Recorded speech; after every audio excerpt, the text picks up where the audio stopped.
Yeah, and I'm unapologetically anti-imperialist, anti-colonial, but I believe in strategic coalition building. So I would team up with an anti-war right winger. Now these are very important distinctions. So because we're intelligent, we know how to move and operate. The best thing we can do if we want to like resist NATO, for example, we team up with anti-war right wingers to oppose those ideas. But I've been very vocal about warning people that because they oppose the Ukraine war, for example, now because in hindsight they're against the war on terror, that don't mean they're anti-imperialists. That don't mean they're against the empire. That don't mean they're against Western dominance. That mean they're usually against this war. Maybe they are generally for less conflicts, but they are for Western domination, the domination of other cultures, and basically the way you put it there is they view the Palestinian culture, and even white liberals are guilty of this because they say these unhinged confessions on Twitter where they say, well, Palestinians don't believe in abortion. I'm like, so what are you implying? That we should genocide them for that? So there's just general belief in Western imperial domination that even anti-war people believe in. You can be against the war, but before imperial domination, that's why there are these blind spots. That's why you have right wingers who want to imperially dominate China. That's for escalating war with China because they may be anti-war, but they are for U.S. general imperial dominance. And one last thing I'll say, I'll pass it back to you, CJ, is I don't know how you feel about this, Glenn, but the rise of like Nikki Haley is baffling to me. Like it has me in shambles. CJ, you know she's like number 2 in Iowa right now. Like yeah, I saw that. I'm in shambles that this is even possible because Nikki Haley and Joe Biden has the same foreign policy, the same exact foreign policy, and it's very interesting on Ukraine, on Ukraine, on China, on Israel, and on and on. Yeah, and so it's interesting to see them do this tap dance where they got like highly emphasized cultural war and a lot of ridiculous divides because the Republicans, around 20% who support Nikki Haley, they are Joe Biden Republicans by all means in all extents. They Nikki love her. Yeah, absolutely. They always said on Morning Joe. They always said on Morning Joe after the debate, she gets all the high marks from the Democrats. And we're gonna get to her. Actually, I want to play the clip that you part of the clip of you and when you interview Vivek and he talks about Nikki Haley. So we'll get to that soon. But I do want to talk or ask you about this part here because this also caught my eye when I was preparing for this segment or this interview with you. And that's where you say the latest death toll in Gaza, according to The Economist, is 15,000.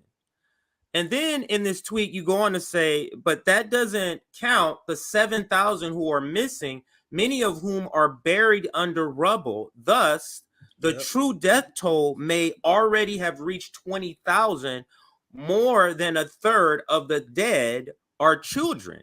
And you have the graphic here that shows the missing at 4,500 as women and children, men 2,500, and then if you're watching, you can see the death toll. But can you speak just to that number? I mean, you are a world-renowned reporter. You've reported and studied on multiple conflicts that resulted in thousands, if not hundreds of thousands of deaths. But can you speak to what it means that we're speaking to possibly 20,000 dead in a matter of, I mean, since 50 some odd days? Can you speak to that level in sort of in the space of how what you have studied about war and different conflicts? But go ahead. Yeah. So let me just quickly say about the next point, which, I do think it's interesting that there is, I think, more space in American conservatism and in the populist right to apply these principles consistently, even when it comes to Israel now in a way that I had never previously seen. So very influential voices on the right, like Tucker Carlson and Candace Owens and Vivek Ramaswamy and Fair.org, which is considered a more right-leaning civil liberties group that vehemently condemned Ron DeSantis for shutting down this pro-Palestinian student group, have been saying not just I'm opposed to censorship, I'm not going to suddenly become a censor because now Israel wants protection from criticism with censorship, I'm not going to get on board, but they're also on the substance asking, wait, why is this our war? Why are we the ones who are attaching ourselves to this? And in a way that when the entire world is, indignant about what they're watching be done in Gaza, why are we embracing the Israelis and saying we're going to pay for it all? That seems very contrary to our interests. So I think there are a lot of people in media and politics who pride themselves for some reason on only speaking to those who agree with them on every single last issue. And I understand pragmatically why people do that. It's a much easier course of action. It's a much easier path. It can be a very lucrative one in our media, but it doesn't achieve much. And I think trying to carve out space in different places to build majoritarian coalitions is your basic responsibility. Otherwise, you're just interested in media branding or self-image if you don't care about crafting together different coalitions on issues you claim to really care about. On the issue of this kind of substantive question of the war toll, I think probably the worst thing I've seen Joe Biden do, and obviously he has a long career of sick, hideous things. I mean, he's the architect of the drug war. He was a major figure in fortifying the prison industrial complex, ensuring that people stay in jail for longer for all kinds of crimes. He was arguably the key Democrat in Congress that ensured that the authorization to use military force in Iraq was passed. So he has a long list of sins and crimes. I think the worst thing he's ever done is stood up 2 or 3 weeks after the Israeli bombardment began and said, don't trust these numbers that are coming out of Gaza in terms of how many people are being killed because this comes from Hamas and you can't trust anything Hamas says. And there's been this attempt, we're now in a position where it's not just Hamas is the new Hitler. Everyone we ever want to go to war with becomes the new Hitler. Everyone now. I mean, just 18 months ago, Putin was the new Hitler. It's like, oh, there's now Hamas is the new Hitler, and Ahmadinejad in Iran was the new Hitler, and then he left office after his second term ended, just waltzed out of office and retired to private life. And Gaddafi was the new Hitler, and Assad. You go on and on. And it's like at some point you're really trivializing what Nazism was if everybody's the new Hitler. So now we're in this kind of position where Hamas has to be worse than Hitler. At least the Nazis didn't do X like Hamas does. At least the Nazis, you're seeing this Nazi apology in order to claim that everything that you put the word Hamas on is just such pure and unmitigated evil. And that's what Biden contributed to, is if it comes from Hamas, has anything to do with Hamas, it means that it's just a lie and you ignore it and pretend it doesn't exist. And even The Economist, I have to say, has done a very good job on this point, because The Economist editorially is extremely pro-Israel. They've been supporting the Israeli war in Gaza. They've been supporting Biden's paying for that Israeli war and embracing it in every way like they've always done.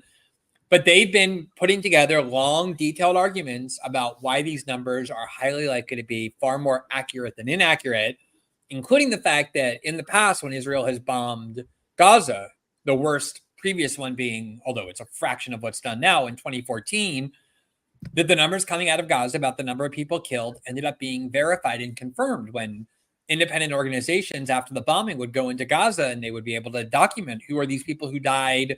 Here's the autopsies. Here's where they were buried. Here's the hospital records.